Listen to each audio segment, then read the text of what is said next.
सच्चिदानंद भगवान गोपियों के विराग्नि को शांत करते हुए प्रकट हुए और भगवान ने महारास किया। ततो दुंदुभयो नेदुर निपेतु पुष्पवृष्टयः जगुर्गंधर्व पतयः शस्त्रिकास्तद्यशोमलम। उसी समय ताल मृदंग उपंग वीणा वेणु सब बजने लगे, पुष्पों की वर्षा होने लगी और बहुत विशाल यमुना जी के पावन पुलिन पर रासमंडल, मध्य में श्री श्यामा श्याम, आसपास एक गोपी एक श्री कृष्ण, एक गोपी एक श्री कृष्ण, ऐसा खेलत रास रसिक ब्रज। एक पद सुना दास का जी। श्री प्रिया प्रीतम मध्य में और आसपास मंडलाकार एक गोपी एक श्री कृष्ण विराजमान है। खेलत रास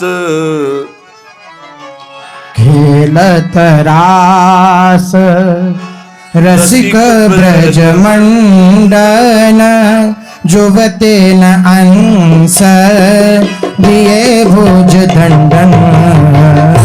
खेलत रास रसिक ब्रज मंडन जुवते न अंश दिए भुज दंडन।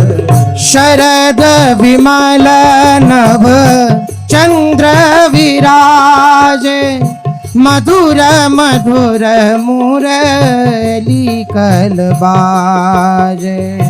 शरद विमल नभ चंद्र विराजे मधुर मधुर मुरली कलबाजे।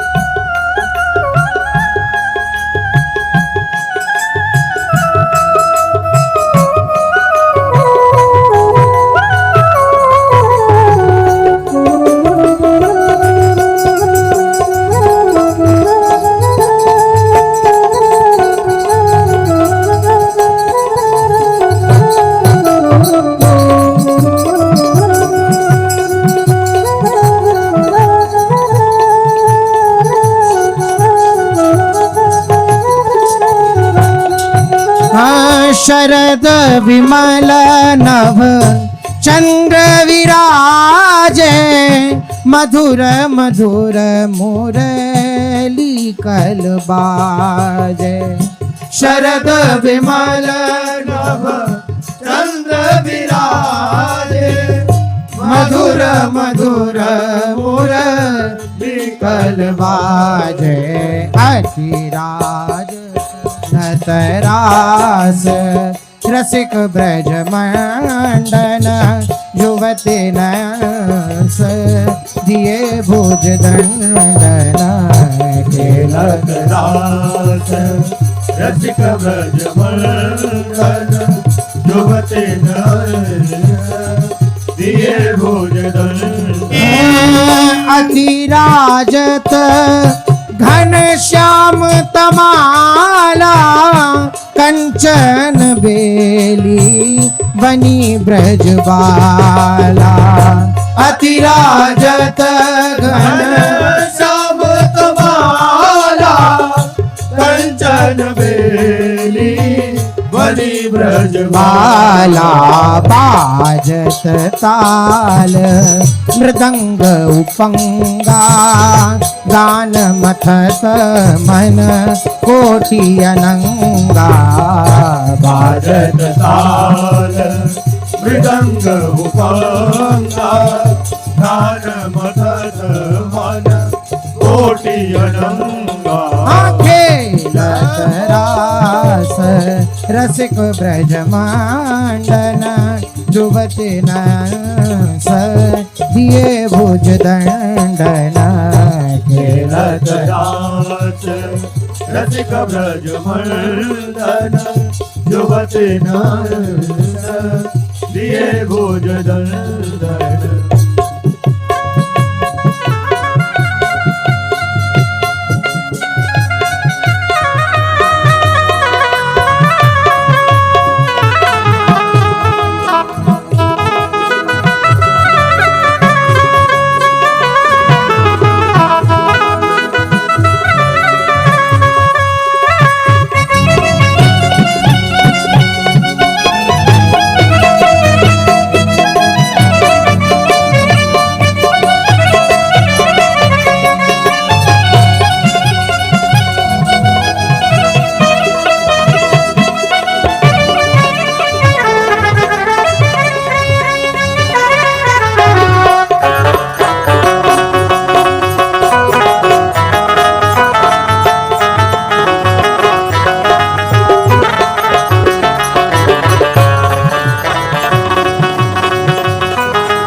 भूषण बहुत विविध रंग सारी, अंग सुधंग दिखावत नारी।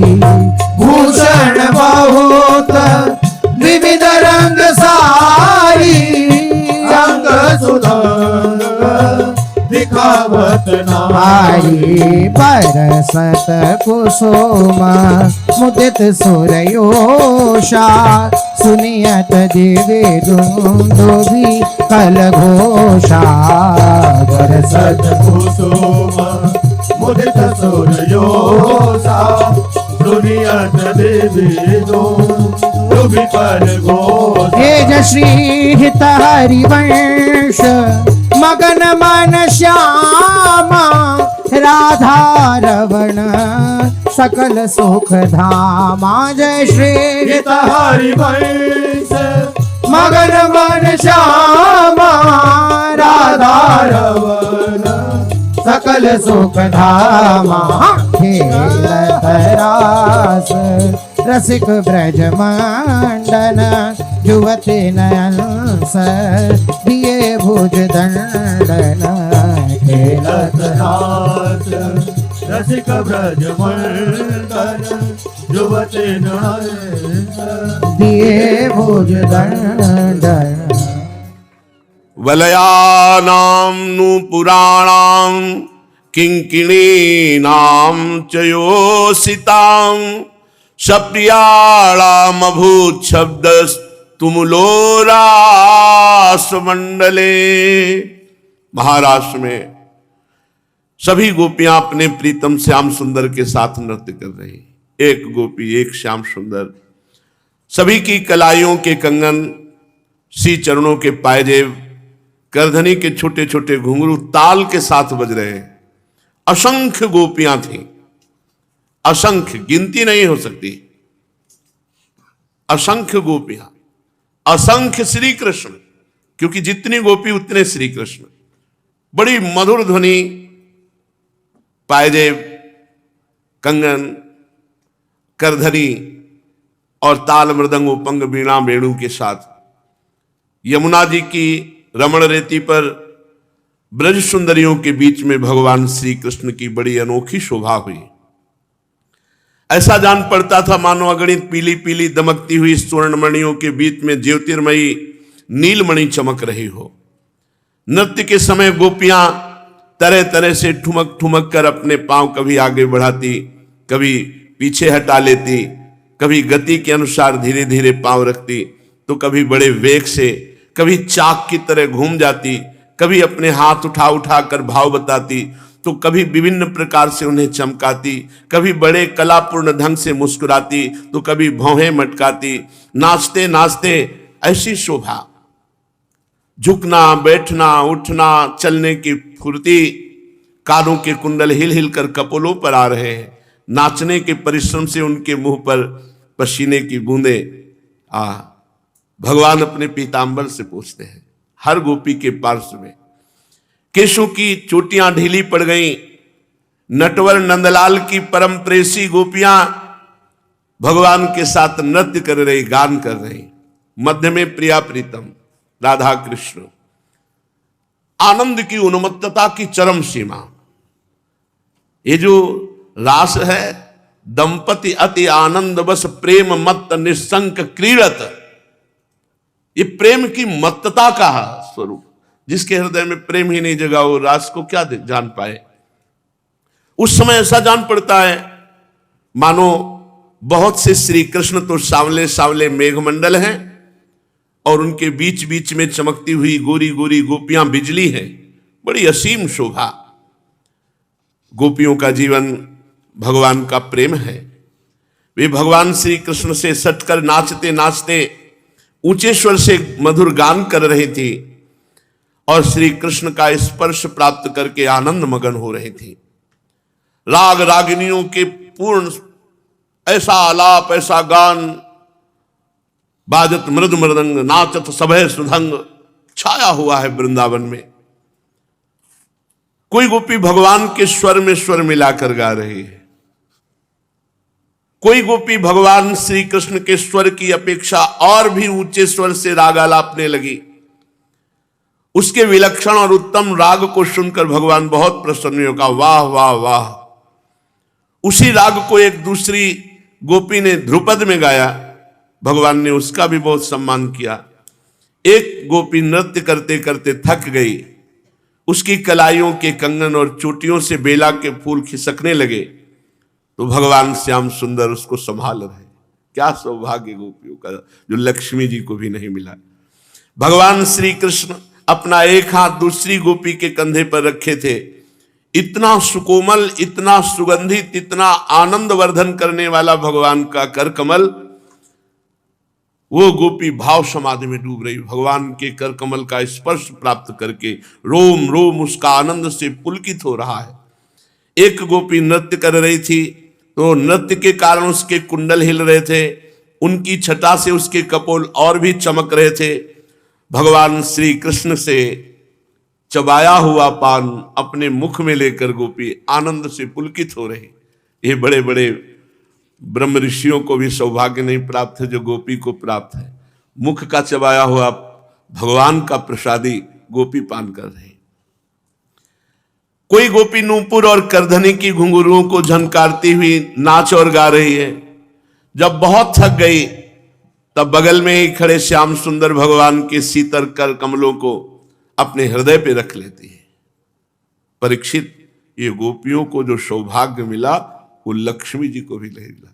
श्री सुखदेव जी कह रहे, लक्ष्मी जी के यद्यपि परम प्रीतम एकांत वल्लभ भगवान श्री कृष्ण हैं, पर जो गोपियों को सुख मिला वो लक्ष्मी जी को भी नहीं मिला। भगवान श्री कृष्ण ने उनके गलों को अपने भुजपास में बांध रखा है। उस समय गोपियों की बड़ी अपूर्व शोभा थी। पसीने की बूंदें झलकने से उनके मुख की छटा निराली हो रही थी। वे रासमंडल में भगवान श्री कृष्ण के साथ नृत्य कर रही थी।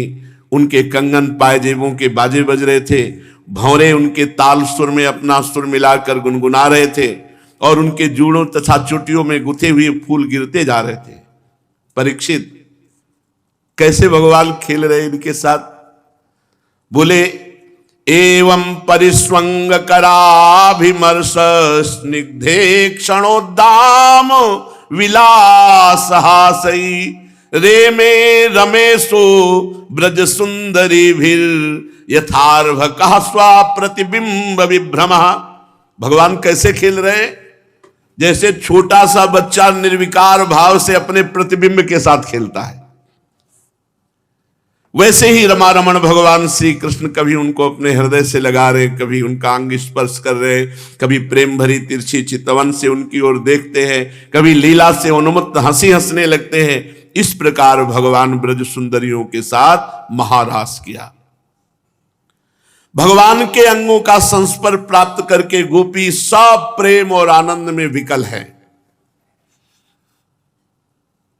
भगवान श्री कृष्ण की महारास क्रीड़ा देखकर स्वर्ग की देवांगनाएं मोहित हो गई। तारों तथा ग्रहों के साथ चंद्रमा चकित विस्मित हो गया।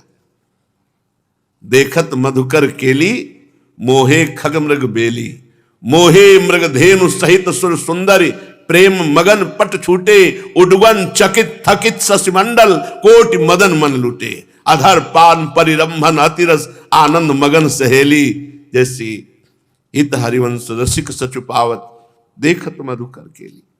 विमानों में चढ़ी हुई देव सुंदरियां भगवान श्री कृष्णचंद्र जी का महाराज देखकर मोहित हो गई कि ऐसा सुख हमारे सौभाग्य में कहा कि अनंत कोटि ब्रह्मांडों के स्वामी प्रभु श्री कृष्ण हमारे गले में बाहु में अपनी बाहु डाले। कहा बाहु में बाहु डाले प्रभु, ऐसे मंडलाकार सब गोपी के समीप, मध्य में श्री राधा कृष्ण। परीक्षित, देवांगनाएं कामना से मोहित हो गई। व्योम मुनियार सुरनार विथकित भई कहत नहीं बनत कछु भेद यति ताल को। मैं जो मोहन सुन्यो वेणु गोपाल को, श्रवण कुंडल छुरित रुरत कुंतल ललित रुचिर कस्तूरी चंदन तिलक भाल को। चंद गति मंद भई निरख छवि काम गई देख हरिवंश हित वेश नंद लाल को। अद्भुत महासुख की वर्षा। परीक्षित, चंद्रमा चकित थकित विस्मित हो गया। भगवान आत्मा राम है, ये बार बार क्यों बोल रहे हैं? क्योंकि किसी को ये ना आए भगवान आत्मा राम, जैसे ऊपर बोला रेमे रमेशो ब्रज सुंदर यथार्भका स्व प्रतिबिंब विभ्रमा, जैसे छोटा बालक अपने प्रतिबिंब के साथ निर्विकार खेलता है, ऐसे सच्चिदानंद भगवान आत्मा राम है, उनको किसी की जरूरत नहीं, वही सब रूपों में है और उनके अतिरिक्त कोई है ही नहीं। फिर भी उन्होंने जितनी गोपियां थी उतने ही रूप धारण किए और खेल खेल में उनके साथ अद्भुत रास किया। बहुत देर तक गान और नृत्य आदि करने के कारण गोपियां थक गई। तब करुणा में भगवान श्री कृष्ण बड़े प्रेम से स्वयं अपने सुखद कर कमलों के द्वारा सबके मुख पोंछ रहे अपने पीताम्बर। यह सौभाग्य किसको प्राप्त? भगवान हर गोपी के समीप है ना, सबका मुख अपने पीताम्बर से पोंछ रहे। भगवान के कर कमल का स्पर्श प्राप्त करके गोपियां प्रेम समाधि में डूब रही। प्रेम भरी चितवन, सुधा से भी मीठी मुस्कान, भगवान श्री कृष्ण सबको सुख पहुंचा रहे हैं।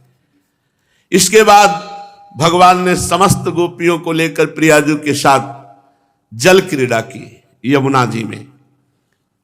उस समय भगवान की वनमाला गोपियों के अंग की रगड़ से कुछ कुचल सी गई थी। उस वनमाला में चारों ओर भौरे गुनगुना रहे थे, मानो गंधर्वराज भगवान की कीर्ति का गान करते हुए पीछे पीछे चल रहे हो। यमुना जल में गोपियों ने मध्य में प्रभु को करके खूब अंजुलियों से जल उलीच उलीच कर जल केली की। विमानों पर चढ़े हुए देवता देवियां पुष्पों की वर्षा कर रहे, स्तुति कर रहे। बड़े बड़े मुनिजन आकाश में स्थित आत्माराम भगवान श्री कृष्ण की जल विहार लीला देख रहे। इसके बाद भगवान श्री कृष्ण ब्रज युवतियों और भौरों की भीड़ से घिरे हुए यमुना तट के उपवन में गए। वह बड़ा ही रमणीय था। चारों ओर जल और स्थल में बड़ी सुंदर सुगंध वाले फूल खिले हुए थे। उनकी सुवास लेकर मंद मंद वायु चल रही थी। भगवान इस प्रकार विचरण करने लगे जैसे मदमत्त गजराज अपने झुंड के साथ घूम रहा हो। परीक्षित, शरद की वो रात्रि जिसके रूप में अनेक रात्रियां पुंजीभूत हुई थी, बहुत सी रात्रियां एक रात्रि बन गई थी। चारों ओर चंद्रमा की बड़ी सुंदर चांदनी छिटक रही थी। काव्यों में शरद ऋतु के जिन रस सामग्रियों का वर्णन मिलता है उन सभी से वो युक्त थी। भगवान श्री कृष्ण ने अपनी प्रेयसी गोपियों के साथ यमुना पुलिन पर रास, यमुना जी में जल क्रीड़ा और वृंदावन में वन विहार, ये सब भगवान के दिव्य संकल्प से हो रहा है। ये भगवान के चिन्मय संकल्प की चिन्मयी लीला है। इस लीला में प्राकृतिक भावों का प्रवेश नहीं है।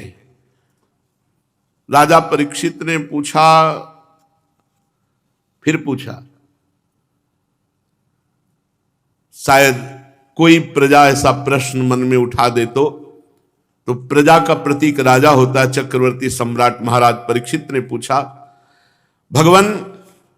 भगवान श्री कृष्ण जगत के एकमात्र स्वामी हैं।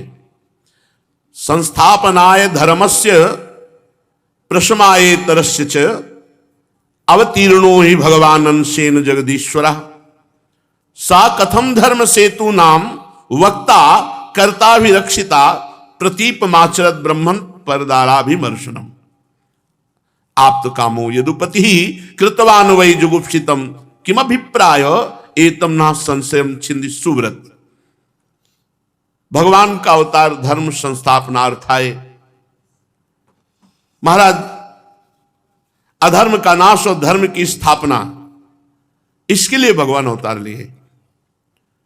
और भगवान धर्म सेतु नाम वक्ता, कर्ता, अभिरक्षिता। फिर ऐसा क्यों?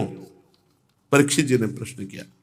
भगवान का अवतार धर्म की रक्षा, अधर्म का नाश, और भगवान धर्म को बनाने वाले, धर्म का उपदेश करने वाले, धर्म के रक्षक, धर्म का आचरण करने वाले। महाराज, मुझे संशय होता है,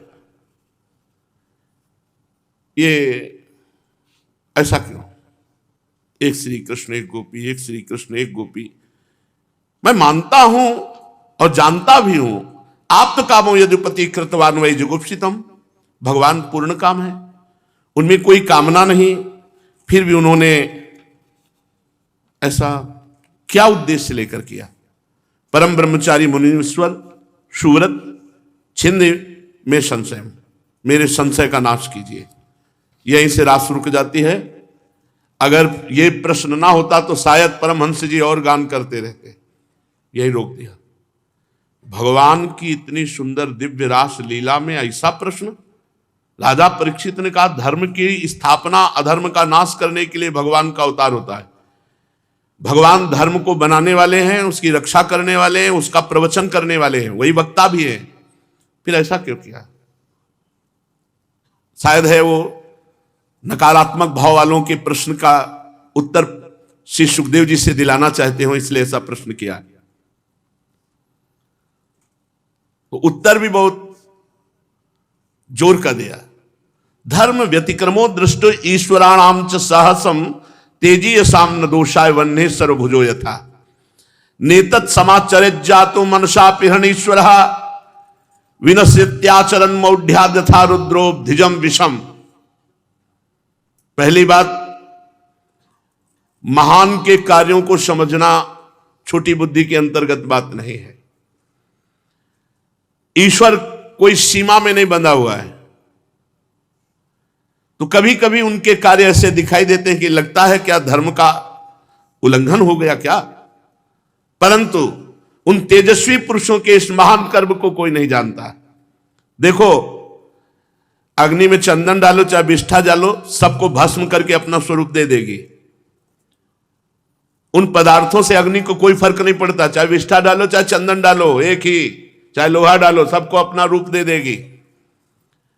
जिन लोगों की सामर्थ्य नहीं है वो मन से भी ऐसी बात कभी ना सोचे, शरीर से करने की बात दूर रही, मूर्खतावश कोई ऐसा काम कर ले तो उसका सर्वनाश हो जाएगा। जैसे भगवान शंकर ने हलाहल विष पिया, कोई पी के देखे भस्म हो जाएगा। इसलिए जो भगवान हैं, शंकर हैं, महापुरुष हैं, इनके वचनों के अनुसार चलो, उनके आचरणों उतारने की तुम्हारी सामर्थ्य नहीं।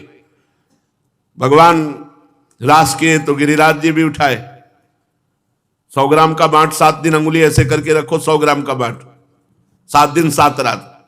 इसलिए ये हुआ व्यवहारिक उत्तर। बुद्धिमान पुरुष को चाहिए कि महापुरुषों के उपदेश से जो आचरण मिलता हो वही आचरण स्वीकार करें, सब आचरण नहीं। परीक्षित सामर्थ्यवान महापुरुष अहंकारहीन होते हैं, शुभ कर्म करने में उनका कोई मंगल नहीं, और अशुभ कर्म हो जाने पे उनका कोई नुकसान नहीं, अमंगल नहीं, क्योंकि वो अहंकार रहित होते। इसलिए विषयान ग्रहणंत मुंचंत हुआ, वो स्वार्थ और अनर्थ से ऊपर होते। जब उन्हीं के संबंध की ऐसी बात है तो भगवान श्री कृष्ण तो पशु पक्षी मनुष्य देवता आदि समस्त चराचर जीवों के एकमात्र प्रभु सर्वेश्वर हैं। उनके साथ मानवीय शुभ और अशुभ का संबंध कैसे जोड़ा जा सकता है? यहां तक हुआ व्यवहारिक उत्तर। अब कह रहे हैं यत पाद पंकज पराग निसेव तृप्ता योग प्रभाव विधुताखिल कर्म बंधा स्वैरम चरंति मुनयो पिननैहमानास तस्येच्छया तव पुषः कुतैव बंधा गोपीनां तत्पतीनां च सर्वेषामेव देहिनां योऽन्तश्चरति सोऽध्यक्षः क्रीडने नेह देहभाग अनुग्रहाय भूतानां मानुषं देहमास्थिता भजते तादृशी क्रीडा या श्रुत्वा तत्परो भवेत्। परीक्षित, तुम भगवान के विषय में प्रश्न करते हो। यत पाद पंकज पराग निषेव तृप्ता योग प्रभाव विदुता अखिल कर्म बंधा। जिनके श्री चरण कमलों की रज का सेवन करने से भक्तजन तृप्त हो जाते हैं, सारे कर्म बंधन छिन्न भिन्न हो जाते हैं। जिनके साथ योग प्राप्त करके उसके प्रभाव से योगी जन आवागमन से मुक्त हो जाते हैं।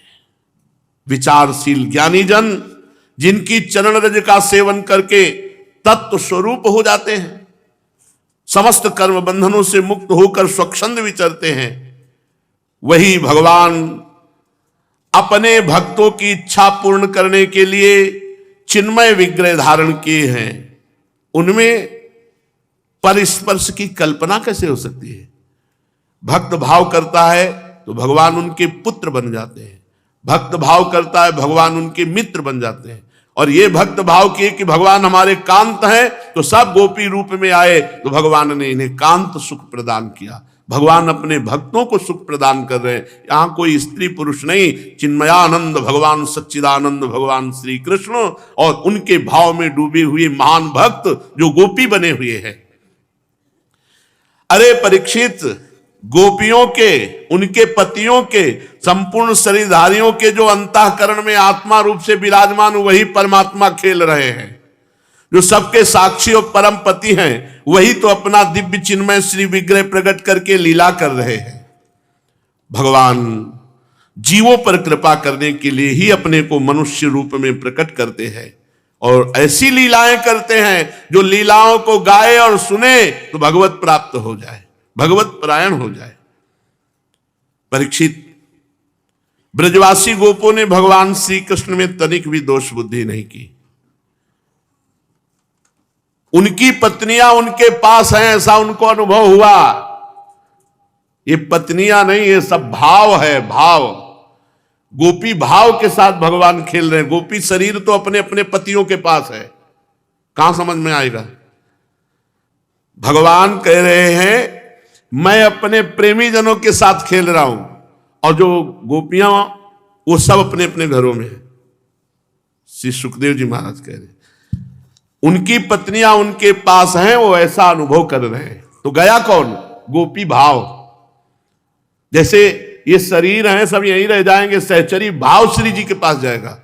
सहचरी भाव को लेकर के आत्म तत्व जाएगा तो चिदानंद सहचरी रूप को प्राप्त होगा। चिदानंद गोपियों के साथ भगवान का रास हो रहा है और शरीरधारी गोपियां अपने अपने पतियों के पास हैं। ब्रह्मा की रात्रि के बराबर वो रात्रि व्यतीत हुई जिसमें महारास हुआ। सब ये देख रहे, मन्य माना सुपार्श्वस्थान स्वान स्वान दारान ब्रजौ कसा। सब ब्रजवासी देख रहे हैं हमारी पुत्री हमारी पत्नियां ये सब पार्श्व में विराजमान, सबके शरीर वहीं पड़े और सब दिव्य भाव दे से भगवान की। ये दिव्य भाव दे में सब विकारात्मक बातें नहीं है। ब्रह्मा की रात्रि के बराबर वो रात्रि बीत गई। ब्रह्म मुहूर्त आया, यद्यप किसी भी गोपी के लौटने की इच्छा नहीं, फिर भी भगवान श्री कृष्ण की आज्ञा से सब लौटी। जब लौटी तो वो जग गई, जो पार्श्व में है वो जग गए। ये चिदानंद लीला हुई भगवान की, कोई नहीं जान पाया, रास को कोई नहीं जान पाया। सब अपने अपने कार्य में वैसे लग गई। वो भाव देह से भगवान के साथ रास हुआ, कोई पांच भौतिक देह से नहीं। परीक्षित जो धीर पुरुष ये रास पंचाध्यायी समेट दी महाराज ने, नहीं अभी और आगे चलती है। ऐसा प्रश्न कर दिया तो समेट दिया परमहंस जी ने कि नहीं नहीं, आगे जब राजा ही नहीं समझ पा रहे हैं तो प्रजा क्या समझेगी। तो समापन रास का करके कह रहे विक्रीडितम ब्रजवधू भिरिदम च विष्णु श्रद्धान्वितोऽनुशृणुयादथ वर्णयेत् यः भक्तिं पराम भगवती प्रतिलभ्य कामम। खास बात, हृदोगमाश्व पहिनोत्यचिरेण धीरा।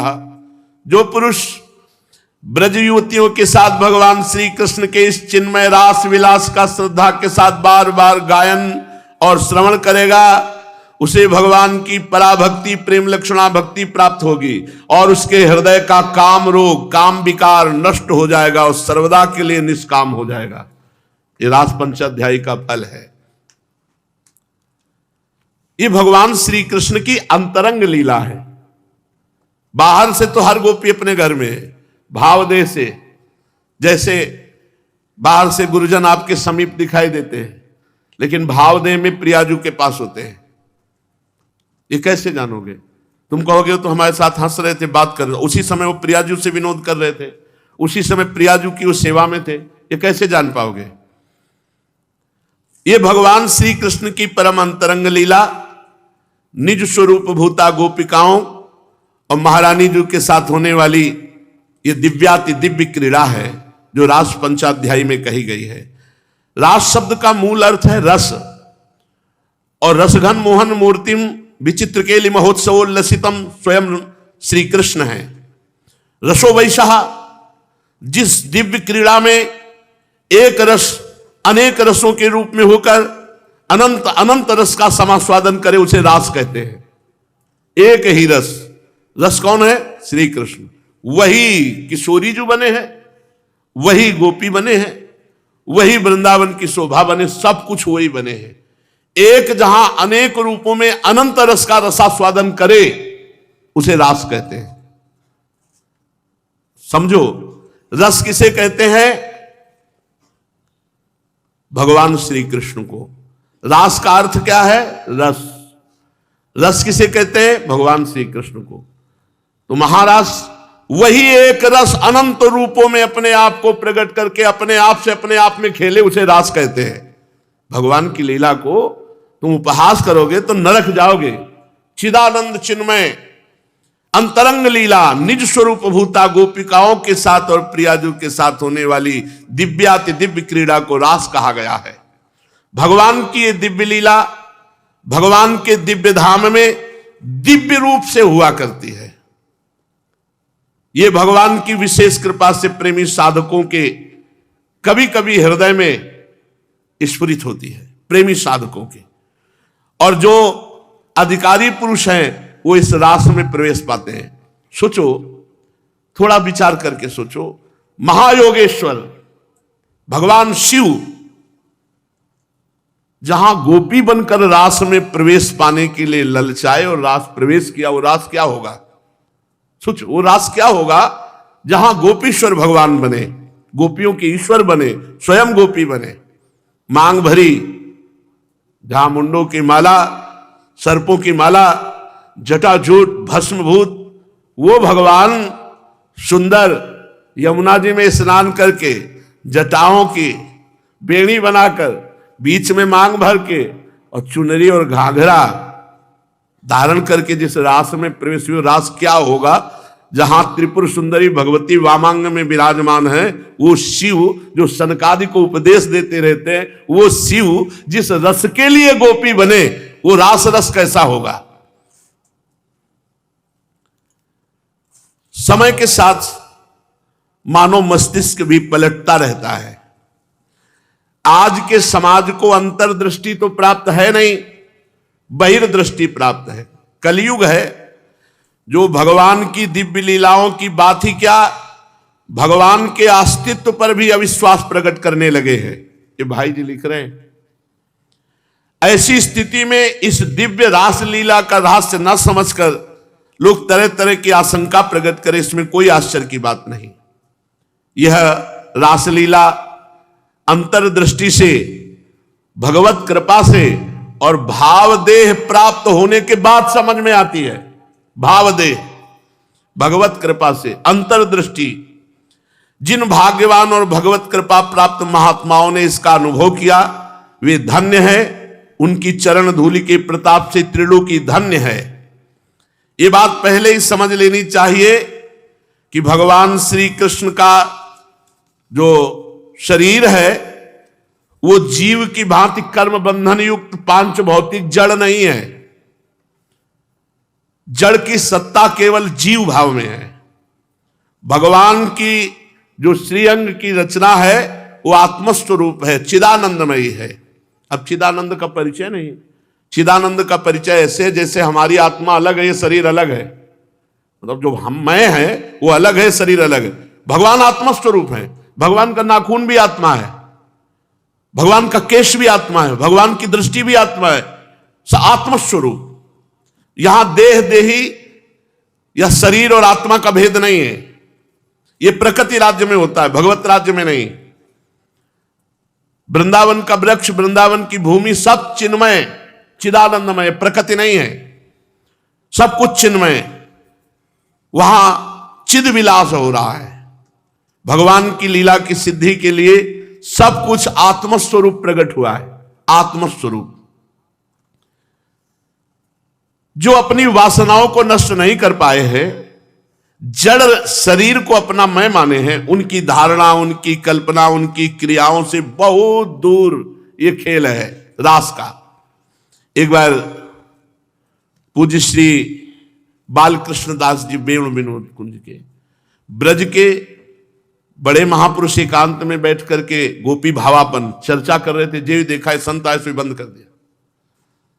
तवस्व पूरित होकर कहा कि प्रभु हम तो आपकी शरण में हैं, आप इतना बाहर का मानेंगे तो कैसे हम इस मार्ग में आगे बढ़ पाएंगे। किसी ने कुछ नहीं बोला। जब बहुत दिन तब फिर धीरे धीरे शुरुआत। ये महान एकांतिक रस भगवत राज्य का है, कोई स्त्री पुरुष जड़ चैतन्य यहां भेद नहीं। कोई भी गोपी ऐसी नहीं है जो सच्चिदानंदमयी ना हो। सच्चिदानंदमयी गोपी आत्मस्वरूप, साधना की दृष्टि वाला शरीर नहीं है ये सिद्ध बपू है, गोपी बपू।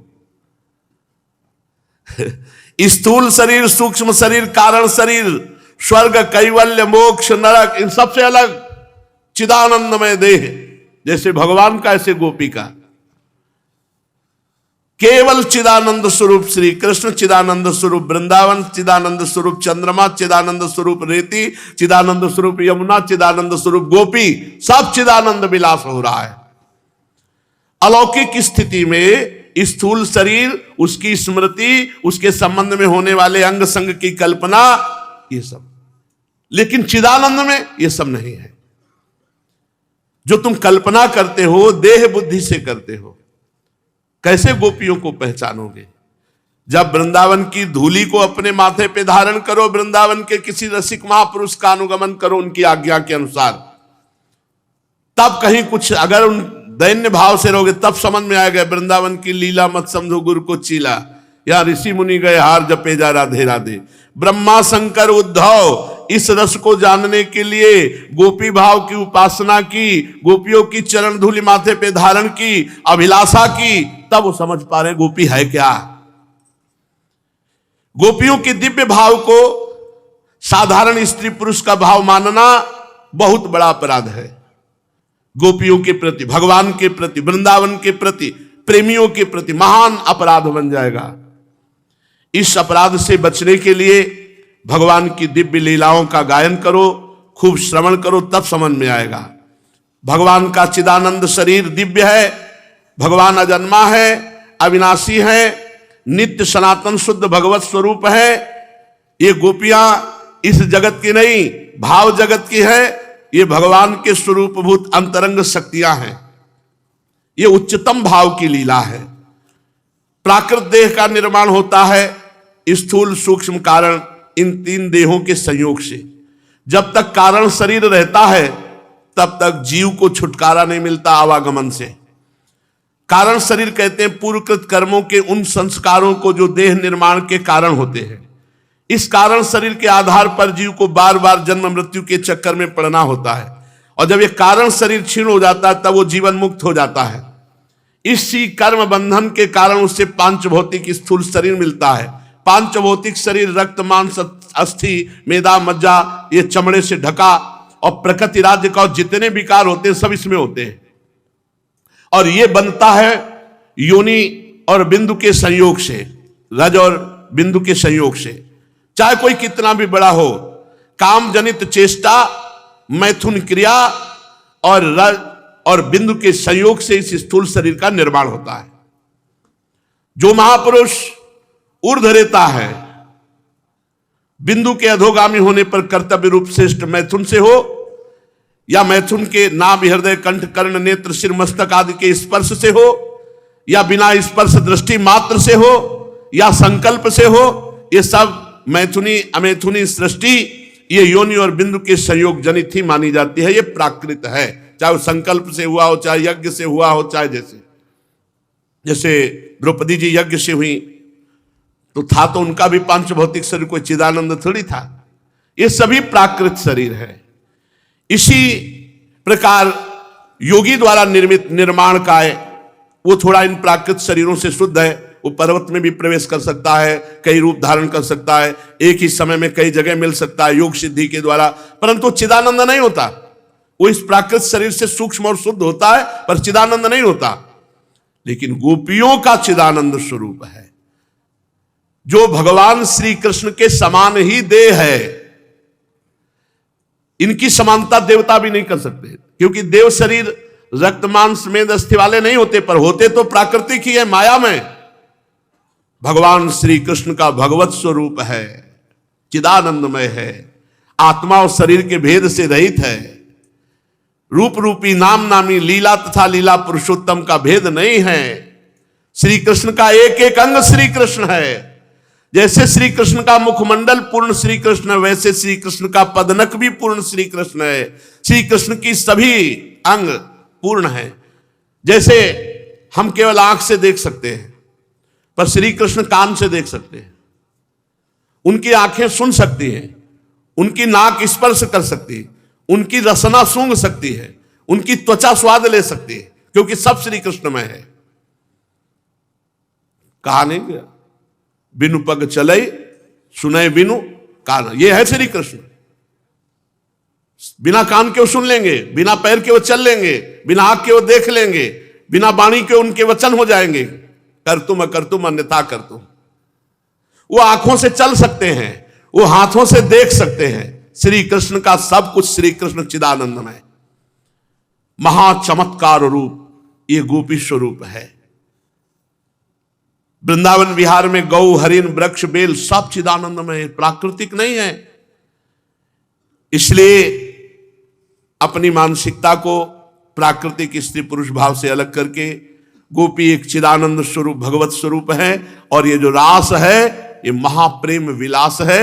बड़े बड़े विषयों का त्याग करके, पदों का त्याग करके, संत बन करके, वृंदावन रज का सेवन करके इस रस को प्राप्त करने की पूर्ण प्रबल आशा में तब किसी गुरुजनों की कृपा से गोपी भाव प्राप्त हुआ।